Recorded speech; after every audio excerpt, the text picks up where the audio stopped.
नमस्कार, मेरा नाम अवंतिका है और मैं आमिन नाम के एक लड़के से प्यार कर बैठी।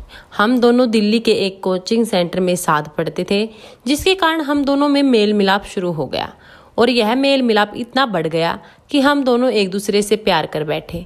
लेकिन हमारे प्यार के बीच में मजहब जैसा मामला हमारे सामने आ रहा था। लेकिन प्यार इतना बढ़ गया कि हम दोनों एक दूसरे से शादी करना चाहते थे। इसीलिए हमने यह सोचा कि हम भागकर शादी करेंगे। हम भागकर एक पुलिस स्टेशन में चले गए और वहां पर अपनी अर्जी लिखवा दी कि हम दोनों शादी करवाना चाहते हैं। लेकिन दरोगा साहब ने जब यह सुना कि यह लड़की हिंदू और लड़का मुस्लिम है तो उन्होंने कहा कि बेटी तुम एक रात के लिए यहीं ठहर जाओ। तो उन्होंने कहा ठीक है दरोगा साहब, हम यहीं ठहर जाते हैं, लेकिन कल आप हमारी शादी करवा दीजिएगा। दरोगा साहब ने कहा ठीक है। फिर दरोगा साहब ने कहा कि बेटी क्या तुम्हें खाना बनाना आता है? तो लड़की ने हाँ में जवाब दे दिया। तो फिर दरोगा साहब ने उन्हें यह कहा कि आप हमारी रसोई घर में जाइए और हमारे लिए खाना बना दीजिए।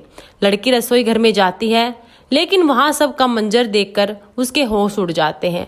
वह बाहर की तरफ भागी हुई आती है और कहती है कि मैं खाना नहीं बना पाऊंगी। तो दरोगा साहब ने कहा क्यों बेटी, खाना क्यों नहीं बना पाओगी? आगे तो तुम्हें यही सब करना होगा। इसीलिए लड़की आमीन को छोड़कर वहां से भाग निकलती है और अपने परिवार के पास चली जाती है। आखिर दरोगा साहब ने उसे ऐसा क्या कहा कि वह आमीन को हमेशा हमेशा कर छोड़कर अपने घर चली गई? आखिर रसोई घर में ऐसा क्या था? मैं अवंतिका, मैं अभी 16 वर्ष की हूँ और मैं पढ़ाई में अच्छी खासी हूँ और मिडिल क्लास फैमिली से बिलोंग करती हूँ। लेकिन अपने परिवार की इकलौती लड़की होने के कारण मेरे पिता मुझसे बहुत प्यार करते हैं। तो उन्होंने कहा कि बेटी तुम पढ़ लिख कर एक अच्छी नौकरी करना, इसीलिए मैं तुम्हें दिल्ली बाहर पढ़ने के लिए भेज रहा हूँ। लड़की राजी हो गई और दिल्ली पढ़ने के लिए चली जाती है। दिल्ली पढ़ते पढ़ते कोचिंग सेंटर में एक लड़का आता है और वह उसके पास बैठता है। धीरे धीरे उनके आपस में बातचीत होने शुरू हो जाती हैं और लड़का मुस्लिम था, लड़की हिंदू। जैसा कि आप सभी को पता है कि दोनों मजहब अलग अलग। हमारा कोई भी मजहब यह नहीं चाहता कि वह अपने से मजहब दूसरे में प्यार करे, लेकिन ऐसा कहाँ रुकने वाला था। जब एक लड़की और एक लड़का नौजवान एक दूसरे के साथ बैठते हैं तो दिल में आग लगनी तो हाजिर सी बात ही होगी। तो फिर क्या हुआ, दोनों एक दूसरे से बातें करने लगे। धीरे धीरे एक दूसरे में जो दूरियां थी वो कम होने लगी। दोनों एक दूसरे से प्यार करने लगे। लेकिन दोनों अपने घर में बताने से डर रहे थे कि कोई भी घर, यानी कि हमारा जो हिंदू है वो मुस्लिम में शादी नहीं करेगा और कोई भी मुस्लिम परिवार हिंदू लड़की को अपनी बहू के रूप में स्वीकार नहीं करेगा। इसीलिए उन्होंने सोचा कि हम दोनों एक दूसरे से भागकर शादी करेंगे। हालांकि वो दोनों एक दूसरे से सच्चा प्यार करते थे। हम यह नहीं कह सकते कि आमीन लव जिहाद जैसे मामले का उसको अवंतिका को स्वीकार करना चाहता था। आमीन अवंतिका से बेहद ही प्यार करता था, इसीलिए उसने कहा कि हम दोनों अपनी दुनिया है वो अलग से बसाएंगे और हम यहाँ से हमेशा हमेशा के लिए एक ऐसी जगह चले जाएंगे जिसमें हमारे परिवार हमारे बीच में नहीं आएंगे। तो धीरे धीरे एक दूसरे से प्यार करते करते वो इतना आगे बढ़ गए कि उन्होंने कहा कि आज हम भागकर शादी करना चाहते हैं। और फिर एक दिन ऐसा आया कि दोनों घर से भाग गए। भागकर उन्होंने पुलिस स्टेशन में अर्जी लिखवाई कि हम एक दूसरे से शादी करना चाहते हैं। दरोगा साहब ने अर्जी लिख ली। उन्होंने पूछा कि लड़की तुम्हारा क्या नाम है? लड़की ने जवाब दिया अवंतिका। और लड़के से पूछा तो लड़के ने कहा आमीन। क्या तुम दोनों एक अलग अलग मजहब से बिलोंग करते हो? तो दोनों ने हाँ में जवाब दिया। दरोगा साहब एक हिंदू धर्म के थे। वो कभी नहीं चाहते थे कि हिंदू लड़की मुस्लिम घर के परिवार की बहू बने।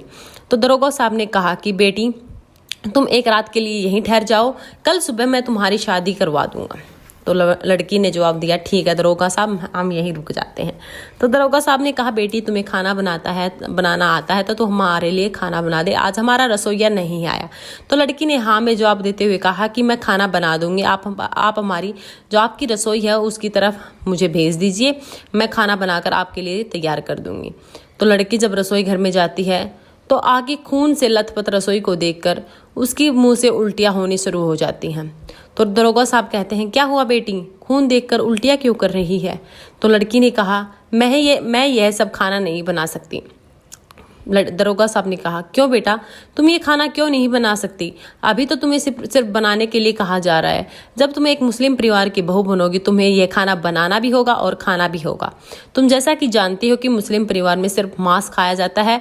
शाकाहारी लोग बहुत ही कम होते हैं जो सिर्फ शाकाहारी खाते हैं, लेकिन हर परिवार में मांसाहारी लोग सारे होते हैं जो हर तीसरे दिन मांस खाते हैं और बकरे की बलि चढ़ाते हैं। बड़ी रसोई जैसे मंजर का सामना तो करना पड़ेगा। तो अच्छा यही होगा कि तुम आज से ही ऐसे भयानक मंजर का सामना करना शुरू कर दो। लेकिन लड़की ने कहा, नहीं दरोगा साहब, मुझसे ये नहीं हो पाएगा। तो दरोगा साहब ने कहा, बेटी क्या तू अपने परिवार से प्यार करती है? तो लड़की ने जवाब दिया, हाँ। तो तू यह कैसे सोच सकती है कि तेरा परिवार तेरा भलाई नहीं चाहेगा?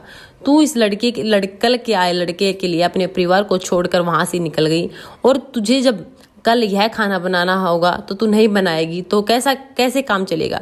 लड़की ने कहा कि दरोगा साहब, मुझे माफ़ कर दीजिए, लेकिन मैं यह खाना नहीं बना पाऊंगी, ना ही खा पाऊंगी। तो दरोगा साहब ने कहा कि मजहब अलग अलग होते हैं, कोई भी मजहब एक दूसरे का मजहब जो अस्वीकार करना गवारा नहीं करेगा। जैसा कि तू हिंदू धर्म की है, तो तेरा परिवार, तू शादी करके मुस्लिम परिवार में चली जाएगी। हालांकि मुस्लिम परिवार तुझे अपना भी लेगा, ऐसी कोई बड़ी बात नहीं है, लेकिन जब तू ये खाना नहीं खाएगी, अलग से रसोई घर में रहेगी, तो ऐसा कैसे हो पाएगा? एक घर में दो रसोई नहीं हो सकती। कल तुम्हारा ही पति तुझे ये कहेगा कि तुझे यही खाना खाना पड़ेगा, हमारा धर्म अपनाना पड़ेगा। क्या तू यह सब कर पाएगी? लड़की ने कहा, नहीं दरोगा साहब। जब दरोगा साहब ने कहा कि एक हिंदू धर्म की लड़की मुस्लिम घर में नहीं रह सकती, लेकिन एक मुस्लिम घर की लड़की हिंदू धर्म में जरूर रह सकती है, क्योंकि जो खाना होता है या फिर घर का माहौल होता है हिंदू धर्म का, वो एक साधारण सा परिवार होता है, क्योंकि वहाँ पर कोई मांस मूस ऐसा कुछ भी नहीं होता है, बल्कि एक साधारण जिंदगी जी जाती है। लेकिन हिंदू धर्म, जबकि हिंदू लड़की है, वो एक साधारण से परिवार में जाकर एक मांसाहारी परिवार को अपनाना गवारा नहीं समझेगी, क्योंकि उसे जब खून से लथपथ रसोई ही नहीं देखी जा रही, तो वो खून से लथपथ होने के लिए खुद को कैसे उनके हवाले कर सकती है? क्या तू कल एक मछली को काट पाएगी? तो एक मछली को नहीं काट पाएगी तो उसको पका के कैसे खा पाएगी? तो दरोगा साहब ने कहा, बेटी अभी भी तेरे पास समय है, या तो तू अपने परिवार को चुन ले और उनकी मर्जी से शादी कर ले, या फिर हमेशा हमेशा के लिए ऐसे मजहब में चली जा जहाँ तुझे हमेशा मर मर के जीना होगा। तो लड़की ने दरोगा साहब की बात को समझते हुए कहा, ठीक है दरोगा साहब, मैं ऐसा कुछ भी नहीं करूंगी। मैं आमीन को छोड़कर हमेशा हमेशा के लिए यहाँ से चली जाऊंगी। तभी वह रोते हुए आमीन को छोड़कर आमीन से कहा, मैं तुमसे शादी नहीं करना चाहती, मैं अपने परिवार की मर्जी से शादी करना चाहती हूँ, और कभी भी दो मजहब एक नहीं हो सकते। और वह लड़की रोते रोते वहाँ से चली जाती है। आमीन जबकि उसे रोकने की कोशिश करता है, लेकिन वह नहीं रुकती। वह कहती है कि हम एक दूसरे के लिए बने ही नहीं हैं। तो दोस्तों, आपको क्या लगा? क्या लगता है कि दो मजहब कभी भी एक नहीं हो सकते?